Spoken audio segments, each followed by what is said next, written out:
अस्सलाम वालेकुम। हाँ जी, जिमें कि तुहानूं पता सारिਆਂ ਨੂੰ कणक का मौसम आ गया। कणकां हुण पक्कीਆਂ पईਆਂ ने ते हकूमतां ने जिहड़ा ना वो नेकी कर छड़ी है किसानां नाल।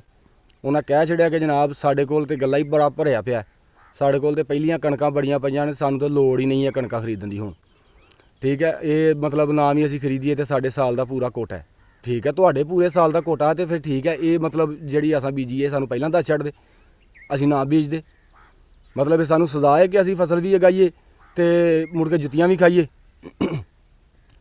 एक तो हुकूमत कोई साथ नहीं देंदी किसान दा। ठीक है, जिमीदार मार ही छड़न लगी है। पहलां वो दिन रात मेहनत करते रहिंदे ने, मुड़ के जनाब जिहड़ा ना फसलों का रेट नहीं मिलता। असीं कदों आने फसलों का रेट सानूं दिओ, असीं कदों तुहाडे नाल जाके जिहड़ा कीती है भी असीं तुहाडे गल पए आ भी सानूं फसलों का रेट दिओ, ना दिओ सानूं रेट फसलों का। वो भाई प्रोडक्ट भी तो सस्ती करो ना, जिहड़ा मटीरियल है वो सस्ता करो। खाद तेल जिहड़ियां दवाइयां ने वो किन्ने सस्तियां करनियां ने, वो भी नाल सस्तियां कर छड़ो ताकि सानूं भी कोई आसरा होए भी चीज़ को चलो जिहड़ी वो कणक नूं मूंजी नूं पाउण वाली सस्ती मिलदी है तो असीं फसल सस्ती दे लईए। चीज़ां खाद तुसीं 15-18 हज़ार दी कर छड़ो DAP।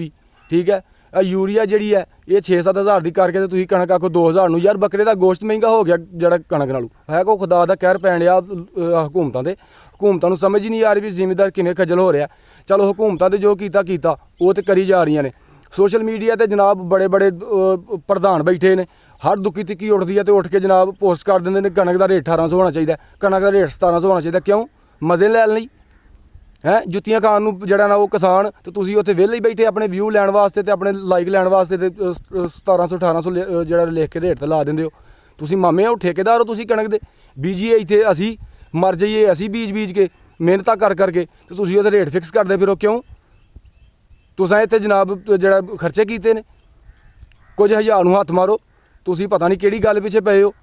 जिहड़े लोकल इत्थे सोशल मीडिया ते बह के झूठियां पोस्टां करी जांदे हो ना गलत, इन्हां तों बाज आओ।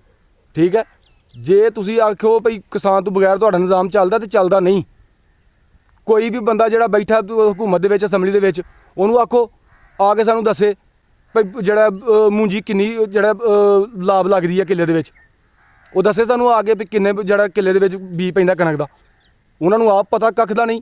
ठीक है, तो वो सानूं रेट लाउंदे ने। चलो वो तो हुकूमत है, असीं की कर सकने, लड़ सकने, असीं नहीं लड़ सकते।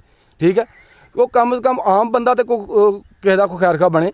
तुहाडा आपस च इकट्ठ है नहीं, आपस च तुसीं चवला मारदे फिरदे हो। बाज आओ इन्हां गल्लां तों यार, खुदा दा खौफ करो, साथ दिओ एक दूसरे का। असीं बिल्कुल नहीं इस हक च है भी जनाब तो रेट 5000 हो जाए तो 7000 हो जाए। असीं भी आने भी गरीब बंदा रोटी खाए, असीं आप गरीब हाँ, सारे बंदे इस तरह ही ने।